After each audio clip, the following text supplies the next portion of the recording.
For 4 years, I played the part of the perfect, subservient husband to Lila Kent. For years, ever since the video of her stepbrother Jake Reed hitting and killing my brother in his sports car went public. In the aftermath, my own girlfriend Mia Carter hired a shark of a lawyer for Jake, not for me, and got him cleared of any real consequence. I was alone, powerless until Lila Kent, Jake's own stepsister, stepped in. She claimed to be turning against her own family for the sake of justice. She found me a lawyer, helped me gather witness statements and evidence, and ultimately saw Jake sent away. When the dust settled, she proposed. I said yes. And now, 4 years into our marriage, I was in her home office and saw an unread email on her laptop, a birthday message from Jake. Attached was a selfie of him, grinning on a beach somewhere tropical. The timestamp in the corner read yesterday. Happy birthday, sis.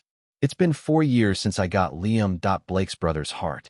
No rejection, no complications. I owe you. And Mia, of my life. Thanks for giving it back to me. I just feel bad for you, having to stay married to that guy just to keep him from making trouble. Lila's reply was sent just that morning. As long as you're happy, I'd do anything. Reading their words, a grin spread across my face. Wide and bright. They thought they could get away with murder and still find happiness. For years, their time was up. I carefully screenshot the exchange, saving the evidence, before quickly backing out of her email. I slipped out of the study, but as I opened the door, I ran right into her. Lila's brow furrowed instantly. What are you doing in my study? In 4 years of what the world saw as a storybook marriage, she had given me a position at Kent Corp, let me into her life, but 2 places remained off limits: her home study and her corporate office. Before she could finish, I threw my arms around her, my body trembling. My voice was a choked sob. Lila, I had the nightmare again. I saw Liam. The blood. He was so still. I got scared. I couldn't find you anywhere. I even checked in here. The icy suspicion in her posture melted away. She sank into my embrace, her hand coming up to rub my back in slow, soothing circles. I'm here now, Gavin. It's okay. I'm right here. I know. Liam's death is a wound that won't ever fully heal, she murmured into my shoulder, but the man responsible is gone. He paid his price. We have to let go of the past and live our lives. I managed a week, I know, while a storm of pure hatred churned in my gut. She had no idea I knew the truth. She had no idea I knew her hands were just as bloody as Jake's. Marrying me was just part of the performance, the grand act to ensure her beloved stepbrother escaped true justice. Fighting back a wave of nausea, I held her and cried. She dropped everything, consumed by guilt, and spent the next hour patiently consoling me. Once I had recovered, she hesitated before speaking. Honey, there's something I have to tell you. Jake is back. He's flying in tomorrow. Seeing me freeze, she rushed to explain. I wasn't going to bring it up now, but you know he's still my family, no matter what he did. He has to come home. But I was worried about you. The woman who commanded boardrooms with an iron will now sounded small, tentative, asking the brother of a victim to welcome the killer back home. It was cruel, especially when that brother was her husband. But I just wiped the tear from my eye and gave her a gentle, tired smile. I didn't even flinch. I know you're in a tough spot. It's okay. I'm okay. I reached up, smoothing the worry from her brow. You've done so much for me. You turned on your own family for me. It's time I let it go, too. I felt her hand tighten on my back as she leaned in and kissed me. A soft press of lips. Gavin, I'll spend the rest of my life making this up to you. I chuckled softly, pushing her away playfully. Come on. We've been married 4 years. You'd think we were still newlyweds. I paused, then added, since Jake's back, we should throw him a welcome home party to clear the air. Let me handle it. Lila let out a breath she'd clearly been holding. She pulled me into a tight hug, the guilt in her eyes deepening into something profound. Gavin, my sweet Gavin, you're too good. I'm never letting you go.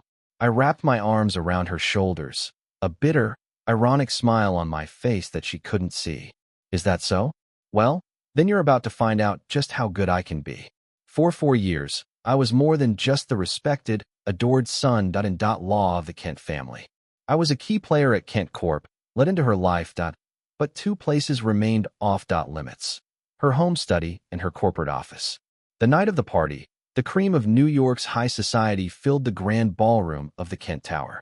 Jake Reed, dressed in a tailored black suit, made his entrance with Mia Carter on his arm. He carried himself with the easy confidence and swagger of a man returning from a European holiday, not a 4-year stint in prison. Of course, he was returning from a holiday, a very long one which Lila had personally arranged. Jake's eyes found Lila instantly. He jogged over, pulling her into a tight hug. "Sis, I missed you so much. For years in a hellhole, but we can finally see each other again." As he spoke, his eyes shot daggers at me. He turned back to Lila, his voice a spoiled wine. "This party is amazing. You did all this for me, right? I love it." Lila smiled, patting his cheek indulgently. "This was all Gavin's idea. Come on, say hello to your brother. Law." Jake's smile froze. His gaze shifted to me, and he forced a tight, insincere grin. "Hey, nice to see you." The party began, and Jake moved through the crowd like a shark, his easy charm drawing laughter from clusters of guests. But I could feel his gaze on me, a constant predatory pressure. Finally, when Lila stepped away to use the restroom, Jake made his move. He found me in a quiet corner. Without a word, he tripped, sloshing a full glass of red wine all over the front of my white jacket. "Oh man, I am so sorry, Gavin," he said, his voice dripping with mock sincerity. "I was just coming over to thank you for this incredible party, and I guess my hand slipped. You okay? Need me to help you clean that up?" He just stood there, a smirk playing on his lips, making no move to help. I pulled a handkerchief from my pocket and began dabbing at the stain, my expression calm. "It's fine, Jake. Go enjoy yourself. I'll get it cleaned." My complete lack of reaction seemed to ignite his fury. He slammed his empty glass onto a nearby table, dropping the pretense. "What's with the nice guy act, Gavin? You think playing the victim is going to make my sister feel sorry for you? You're pathetic." His eyes flickered to something behind me. He leaned in close, his voice a triumphant whisper. "Let me ask you something. You think my sister is going to let a man who bullies her poor, traumatized brother stay her husband?" Then he swung his own hand back and slapped himself across the face hard. His eyes widened in feigned shock just as Lila came rushing back.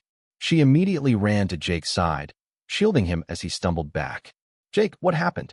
Jake huddled against her, his lower lip trembling. I just wanted to thank Gavin, and he started yelling at me. He said I was shameless. He slapped me, then grabbed my drink and threw it on himself to frame me." Lila's gaze shot to me, taking in my wine-stained jacket and the droplets still on my face. "Sis, I don't get why he hates me so much," Jake whimpered. "Is it still about the accident? I told him I didn't mean for it to happen. I did 4 years for it. Why won't he just let it go?" Lila's face hardened up, but not at me, at Jake. Her brow was a tight knot of fury. She let go of Jake and snapped. "No one is talking about what happened back then. Stop trying to make this about that." Jake's mouth fell open, a look of pure disbelief on his face. I stepped forward, playing the peacemaker. "It's okay, Lila. I'm sure Jake didn't mean it.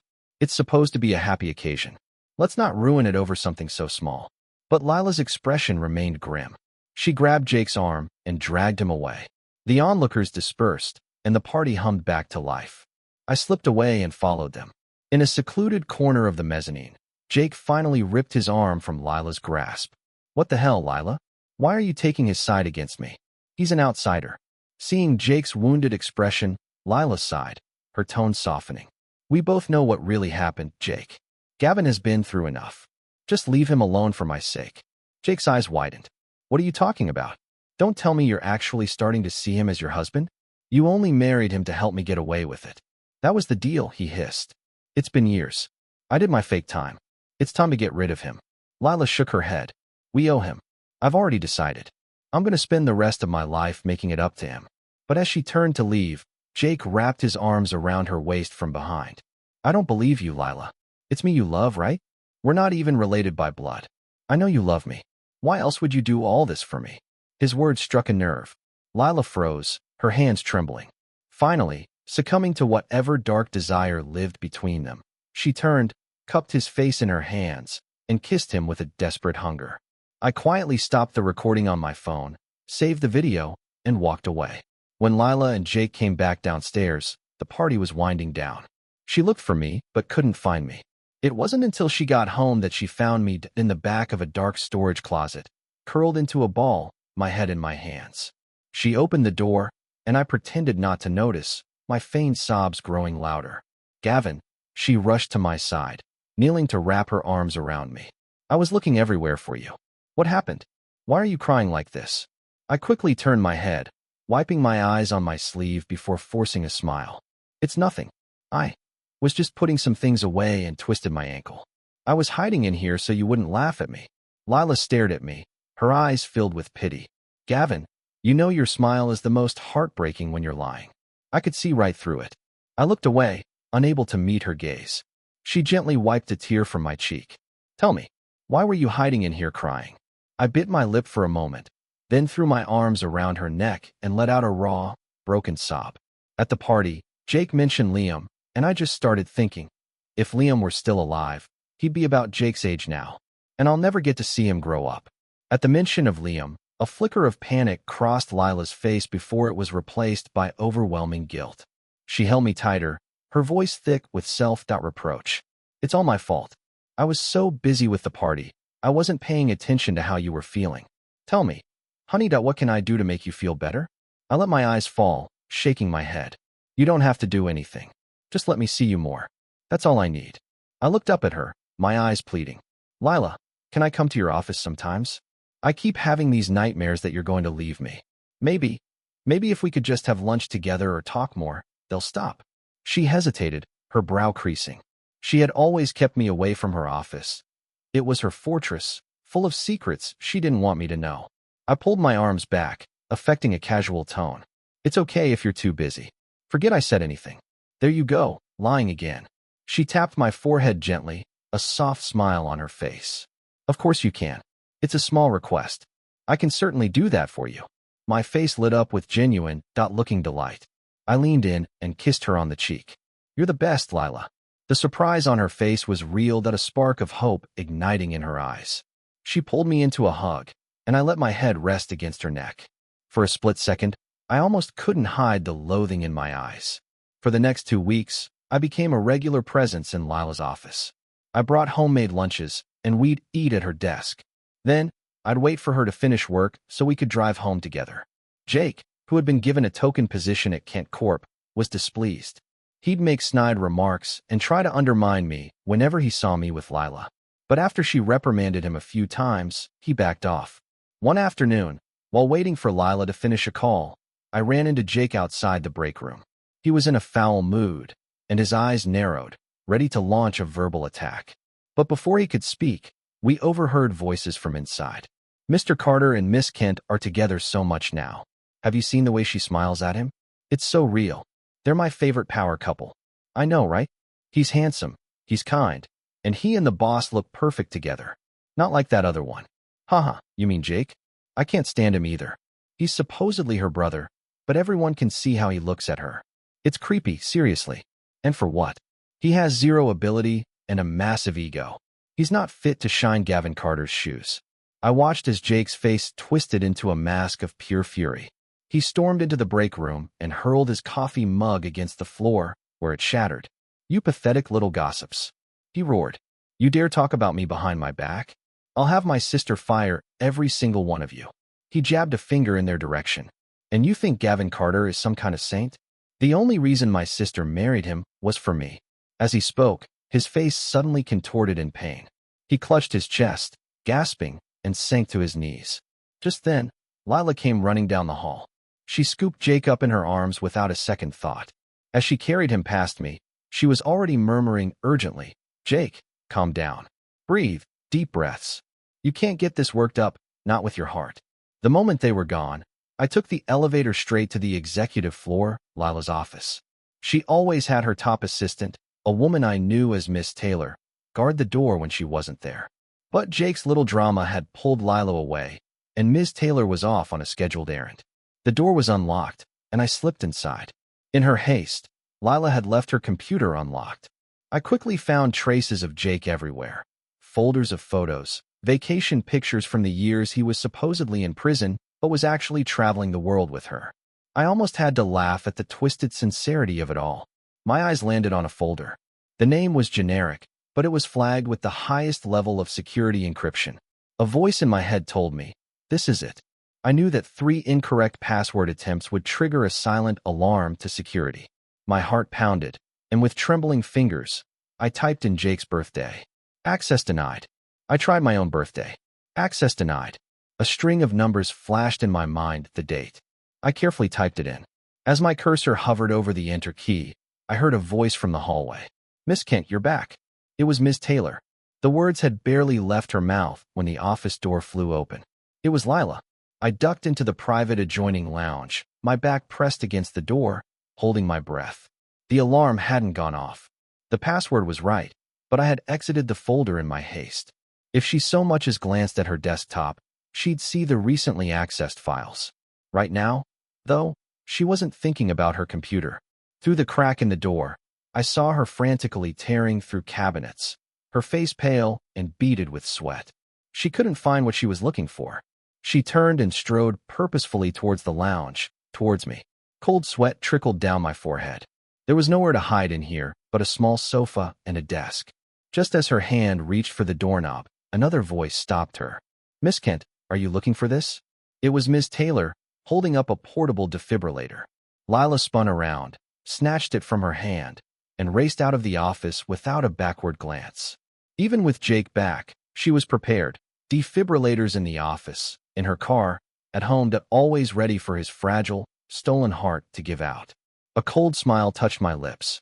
She could play guardian angel for a while, but what wasn't rightfully his would eventually have to be returned. The office fell silent again.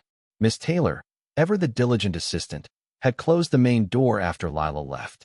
I crept back to the desk, typed in the password again. A date I would never forget, 11/21, the day Lila and I signed our marriage certificate. The day she used my name to sign the legal document that let Jake Reed walk away from justice. I plugged in a USB drive, and as the files copied, my eyes scanned the contents, absorbing everything. It was exactly what I was looking for. For 4 years, this was the one project she had kept completely secret from me, even after I had worked my way into her inner circle. It was a financial black hole, a project she personally oversaw that constantly hemorrhaged money, but was never cut. Even after I'd earned her trust, I never heard a whisper of her abandoning it. It wasn't until recently that I discovered the overseas holding company for the project was run by someone with the surname Warren. All signs pointed to Mia. Even though I had forgiven Mia 2 years ago, clearing the way for them to work together openly, Lila still kept this project buried in the shadows. There could only be one reason. It involved something dark, something that couldn't see the light of day, something that broke the law or took a life. I studied the contents of the drive. I had been right. The project was a massive, off-the-books payout to Mia. For years ago, Lila had used Mia's connections at a top hospital to get a list of new patient medical reports. On that list was my brother Liam Carter. His heart was a perfect match for Jake Reed. So Lila had Mia get close to me, start a relationship, and learn the intimate details of my life and Liam's. Then they engineered a car crash. Afterward, using their wealth and influence, they had Liam's barely living body secretly transferred from the ER. He still had a chance, a sliver of hope, but to give his heart to Jake, they cut him open on an operating table and took it. Every day since I learned the truth has been a living hell, but I had no proof, no power to fight them. It was just me and Liam against the world, 2 orphans with nothing but each other. I couldn't let his killers walk free, so I played their game. I married the monster. She thought she had outsmarted me, using our marriage to sign a plea deal that set Jake free. She concocted a story about him being sent to prison, then flew him to a private resort overseas. She kept me by her side, playing the part of the perfect, guilt-ridden wife, to monitor me and make sure I never dug too deep. She had no idea she had walked right into my trap. For 4 years, I played the perfect husband. I used her guilt, my feigned grief, and every resource I could get my hands on to uncover the truth, piece by tiny piece. Now it was time to close the net. I placed the USB drive into a wooden box hidden in the back of a closet, a box already crammed with 4 years of carefully collected evidence. One unprofitable project meant nothing, but combined with everything else I had, it meant everything. Lila came home late. She had stayed with Jake at the hospital until a full battery of tests confirmed he was stable. She found me in the library reading. She crept up behind me and fastened a heavy, expensive-looking watch around my wrist. It looks just as I imagined, strong, sophisticated. It suits you perfectly. Do you like it, honey? I closed my book without answering. She pressed on, her voice placating. I know I neglected you today, Gavin. I'm sorry, but Jake has a heart condition. My father insists I look after him. Please try to understand. The old me, the character I played, would have been magnanimous. He would have offered to visit Jake himself, bringing flowers and well wishes. But to keep a woman as cautious as Lila off balance, you couldn't always be so agreeable. Of course, I said, my tone flat. He's your brother. You grew up with him. You should be worried. My clipped, resentful tone actually made her smile. What's this? Are you jealous? Of course not. I glanced at her, then added casually, I heard some of the staff gossiping. They said Jake's had this heart condition since he was a kid, but he seems pretty healthy now. Did he have some kind of surgery? Lila's face stiffened. She quickly changed the subject. Really, I haven't been close with him for a long time, so I'm not sure. Oh, by the way, the company's IPO launch is in 7 days. After I get through this, how about I take you on a real vacation? We can finally make up for the honeymoon we never had. She rattled off a list of destinations, speaking about them with an easy familiarity. I knew it was because she had already been to every single one of them with Jake over the last 4 years. What do you think, honey? I'll have Mia book the tickets right now. The night of the launch, we'll just disappear and relax. Under her expectant gaze, I pretended to think it over. Then I leaned in and kissed her on the lips. Fine, you're forgiven. She beamed and rushed out of the room to make the call. She had no idea that I had no intention of going on vacation with her. We had no future. On the day of the launch, I was going to give her and Jake a gift they would never forget. For the next 7 days, I remained cool and distant. In response, Lila's attention on me only intensified. She would find excuses to stop by my office during the day and turn down multiple dinner invitations from Jake just to be home with me on time. Jake seethed, but Lila didn't seem to notice. Finally, the day of the IPO launch arrived. Lila stood on stage, commanding the room in a sharp, elegant power suit, delivering a speech about the future of Kent Corporation. Mia, as a key partner, stood beside her, with Jake beaming at her side. Lila aimed a remote at the massive screen behind her, ready to click through a presentation of the company's greatest achievements. But the moment the first slide appeared, the room erupted. What is that? The guests and media stared, their eyes wide with shock. The screen wasn't showing corporate profits. It was a detailed log of financial crimes and fraudulent transactions implicating both Lila Kent and Mia Warren. That was just the opening act. The screen changed, and a video began to play automatically. It was the footage from the welcome party of Lila and Jake, locked in a passionate, desperate kiss. The three of them on stage froze, turning to stare at the screen in horror. In the front row, Lila's father, the patriarch of the Kent family, clutched his chest and was hastily escorted out by his wife. Lila's first instinct was to look at me. Her face was as white as a sheet. She lifted the microphone, her voice trembling. No, Gavin. That's not. It's a misunderstanding. Don't believe what you see. I stood in the audience, meeting her gaze across the chaotic room. My voice was calm and clear. Lila, there's no need to lie. Because I'm the one who filmed it. Jake, who had snatched the remote from Lila's hand and was frantically trying to shut the presentation down, froze at my words. He spun around, his eyes burning with hate, and charged off the stage towards me. It was you. You did this, you psychotic bastard. You think you can get away with this? I'll ruin you. You'll never work in this city again. Lila raced after him, intercepting him before he could reach me. Stop it. Calm down. And don't you dare touch him. She screamed. She turned back to me, her eyes a maelstrom of guilt and terror. So that's why you've been so cold. You saw this video and you thought I was cheating on you with Jake? Her voice cracked. Gavin, I can explain. It was just a moment it was about family, about protecting him. I swear to you, I have never truly betrayed you. If you can just forgive me this one time, I will do anything. I'll pay any price. I let out a short, sharp laugh and shook my head. I raised the second remote in my hand and pressed a button. The screen behind her changed again, now displaying the text of an old email exchange. It's been 4 years since I got Gavin Carter's brother's heart. No rejection, no complications. I owe you my whole life. As long as you're happy, I'd do anything. Lila stared blankly at the screen, then back at my face and my all-knowing expression. The last trace of color drained from her cheeks. Amid the rising tide of gasps and furious whispers from the crowd, I asked her, my voice ringing through the ballroom. Lila, how dare you say you never betrayed me? Your entire relationship with me was a lie from the very beginning. You only got close to me so you could steal my brother's heart for yours. I let the accusation hang in the air. A monster like you. What right do you have to even speak to me about love? My words were sharp, loud, and direct. Paired with the email on the screen, the truth clicked into place for everyone. The reporters Lila had invited to celebrate her company's triumph smelled blood. Cameras flashed, lenses aimed squarely at the crumbling trio on the stage, creating a media storm. But the evidence I had spent 4 years collecting got proof of how they conspired to murder my brother, of the illegal organ trade, of the criminal foundation their company was built on, that had been delivered to the district attorney's office first thing that morning, under my name. Lila stood as if nailed to the floor. Ignoring the blinding flash of cameras, she stared at me, her voice a hollow whisper. So you knew? You knew all along. Suddenly, a dark shape lunged at me. It was Jake, his face contorted with rage. He had grabbed a chair from the front row and was swinging it directly at my head. But before it could connect, Lila threw herself in front of me. The chair crashed against her back with a sickening thud. She let out a choked gasp but stood her ground, shielding me. She kicked Jake's feet out from under him, sending him sprawling to the floor.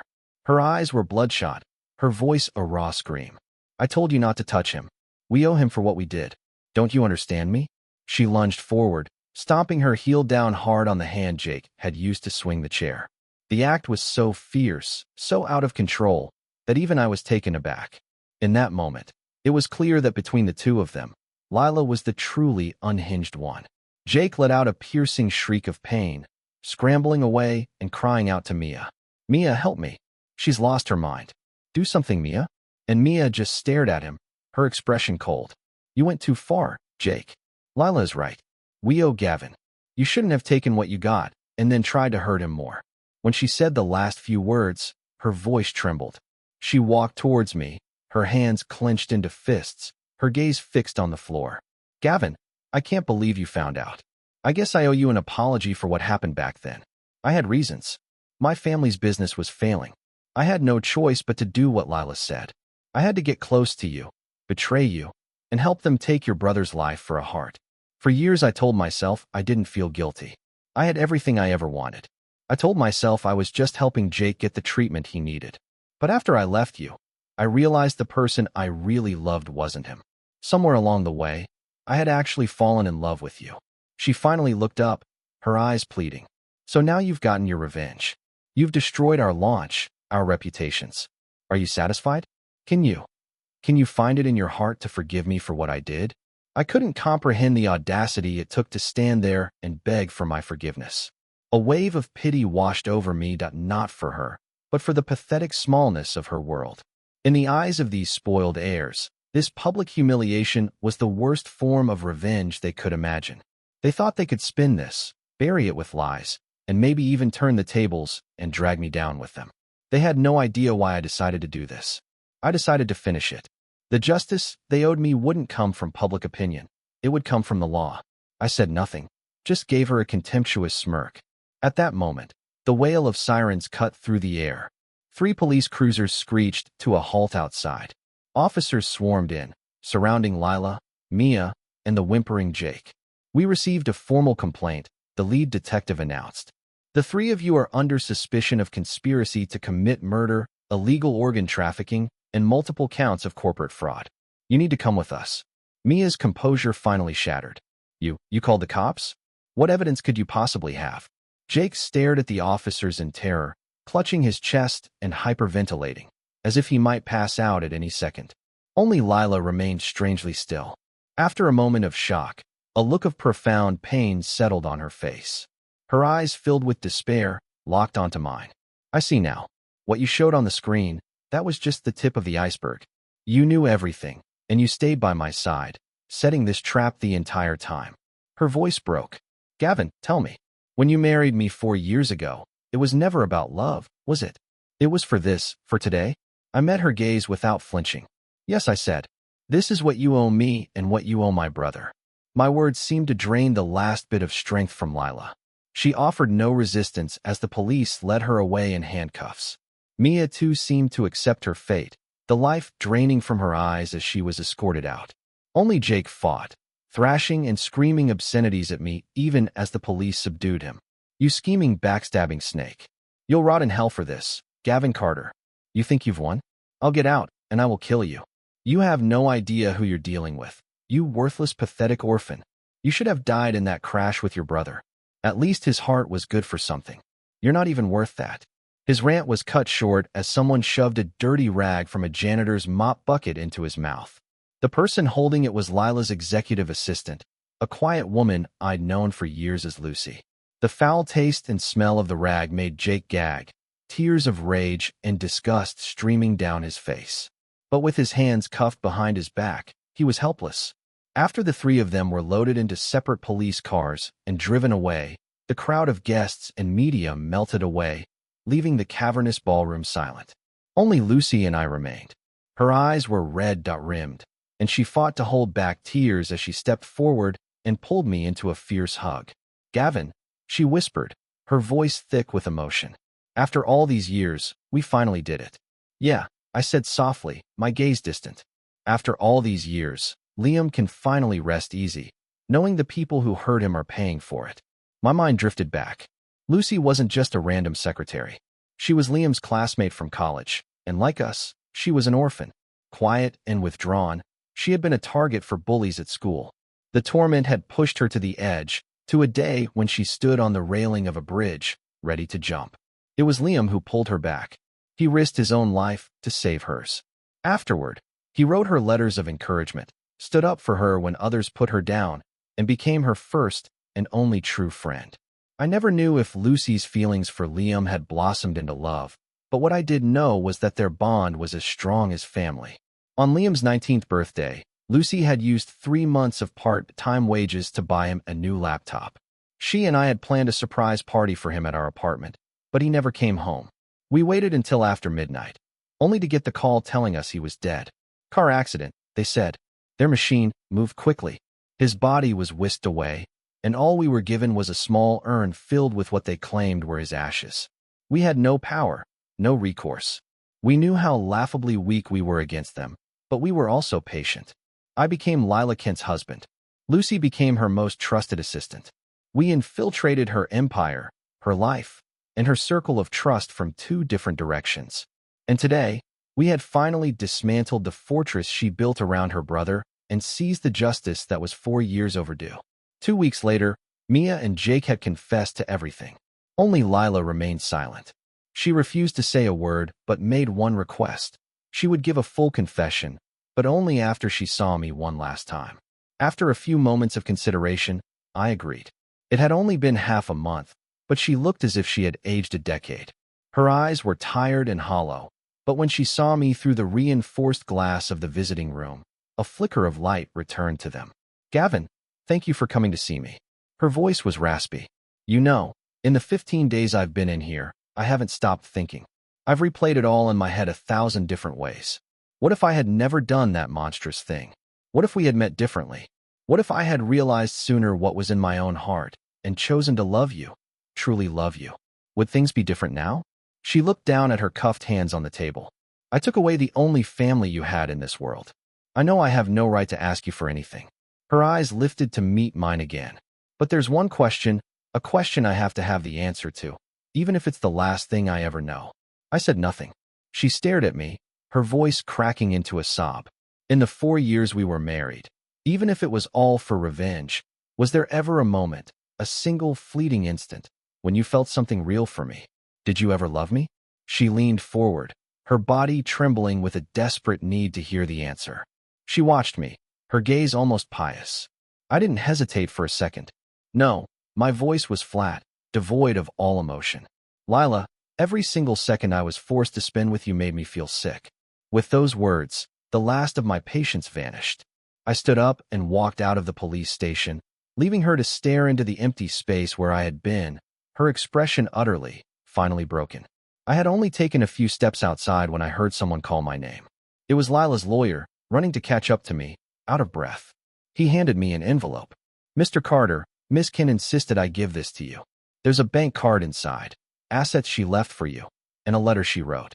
I opened the envelope, took out the card, and handed the sealed letter back to him. "Do me a favor," I said. "Throw this away." Leaving the police station behind me, that chapter of my life, the years of hatred and vengeance, was finally closed. I donated every penny from the card to a local orphanage and then started volunteering there myself. Seeing the bright, hopeful smiles on the children's faces filled a part of me I thought was long dead.